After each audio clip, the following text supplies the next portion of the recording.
viewers po ulit. Welcome to my vlog and welcome to Daking Trail, Taichung, Taiwan.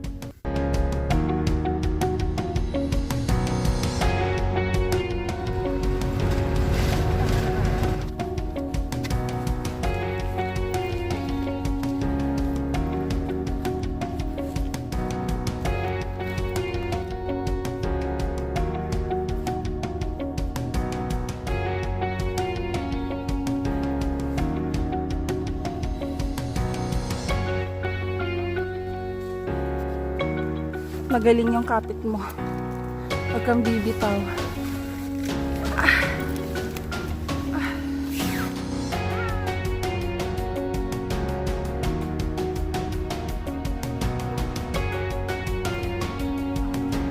Woo! Wow! Sorry guys, wala akong microphone. Kasi I forgot.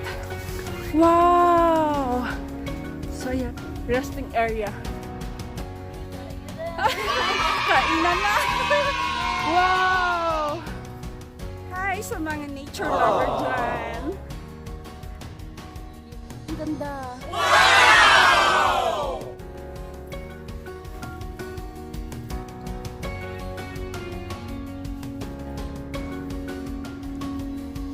Hi, good morning.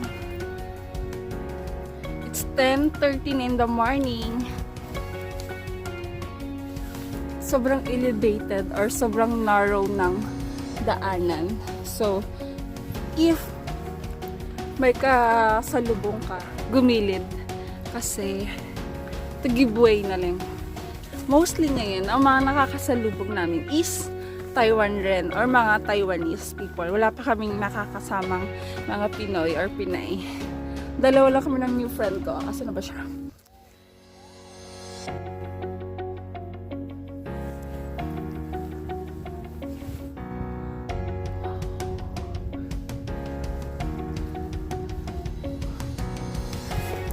Sobrang yung hagdanan na kahoy. 85 degrees. Imagine para kang pupunta ng langit. 85-degree angle ng trail number 2. And this is what it looks like. Tanaw mo yung buong Taichung. The view. Hi guys! This is 140. Okay natin? Sige, tara. Kasi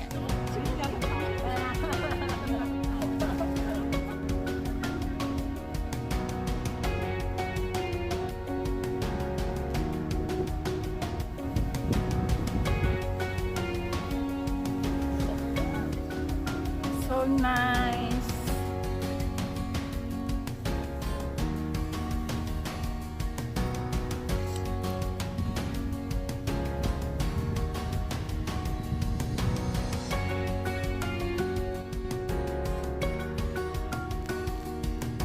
Hi! So yan.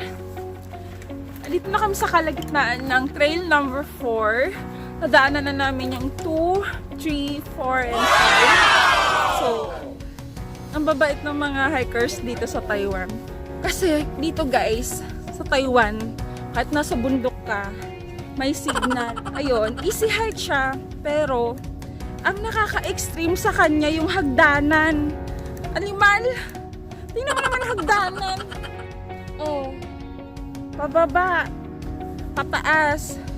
Pababa. 85 degrees din. Pataas. 85 degree angle din. So, imaginein.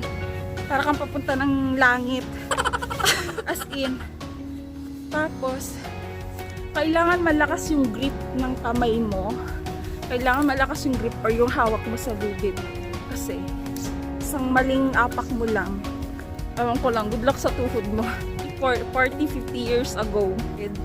Ginawa siya maybe 50 years ago. Sobrang amazing. Salute ako din sa mga gumawa ng hagdanan na ito. Bundok siya, sobrang effort. As in talaga yung kahoy niya, it's the perfect talaga.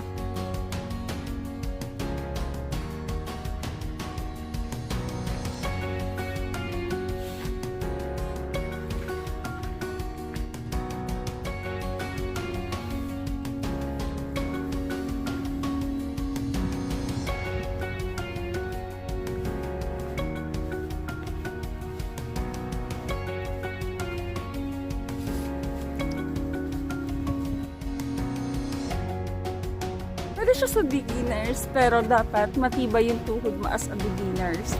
Kasi, ang ano niya, easy hike siya, pero yun nga, yung daan niya is elevated, pababa, tapos biglang pataas, pababa, tapos pataas ulit. So, yun. Like this. You see that? Ganun niya siya. Imagine. Apo. Okay. Let's do it. Kung umabot kayo hanggang sa video na to, sobrang thank you. Thank you sa support sa panonood. Please like the video or share sa mga gustong mag-hike din. Especially sa mga beginners, sight viewing, pictures, or so whatever. Gusto mo magmuni-muni, mag-alone time. Kasama ko ngayon si Riza. Na-meet ko lang siya sa FB page ng mga hikers or mga joiners, ganyan. Yung mga walang kasama, i-follow or i-like nyo yung page nila at Pressy Villa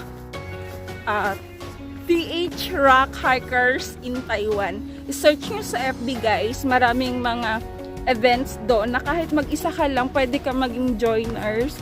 Kahit wala kang friends na mahilig din sa bundok or mamundok or whatsoever. Marami silang events or marami silang mga akyat, which is detailed naman, tsaka safe naman din guys. Mabait yung admin. Hi Ate Pressy, thank you. Kasi since nung nag-ano ako sa kanila, nag-join ako, sobrang thankful ako kasi ang dami nilang hindi weekends lang sila may akyat or may events. So mostly every weekends lang sila may events or may akyat. So i-grab nyo yung guys kasi sobrang sobrang worth it. Ganon. Sobrang worth. Medyo malayo nga lang talaga yung biyahe or mas babiyahiin mo talaga siya, sasadyain mo yung pick-up area, yung meeting point, pero okay lang yun. Kung gusto mo may paraan, kung ayaw mo may dahilan. So, it's for who love joiners or who love natures. So, follow nyo yung page ni Ate Pressy. And then, the same time, thank you din sa page ng Pasyalan sa Taiwan. I-like nyo din yung page niya guys, especially sa mga bago. I-like nyo din yung page na yon, Pasyalan sa Taiwan. Kasi ang dami ring mga hikers or mga mahilig mamundok or sight viewing or events. Marami din silang pinopost doon. So, yan. Very knowledgeable siya. Especially if FW ka dito sa Taiwan. So, you should follow them. So, 89 degrees. Hindi na siya 85. Tapos aakyat ka, no? Pagdating mo sa taas, basag ang tuhod mo. Ewan ko lang, maka-jaiho ka pa. Okay, we're almost there. Trail number 4. Thank you guys for watching until here. It's gonna be...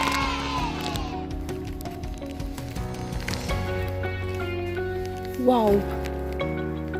As in, wow.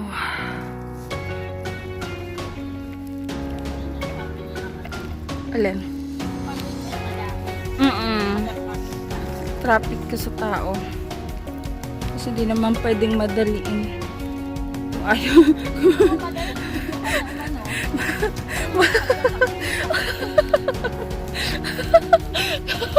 Aray ko. Mag-dive ka na lang. Mag-dive ka na lang ng kusa.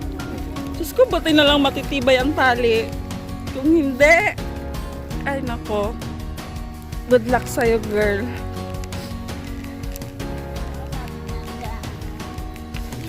Whew. This is it. Whew.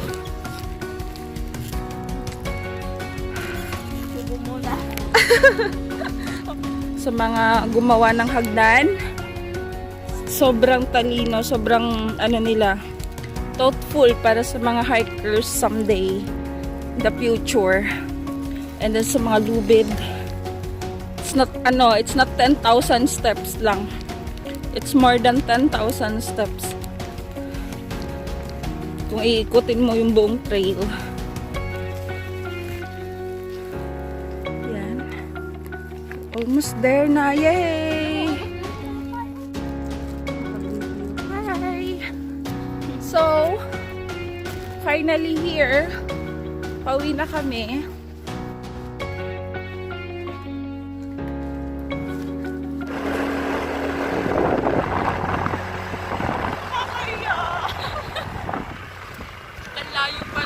layo pala guys.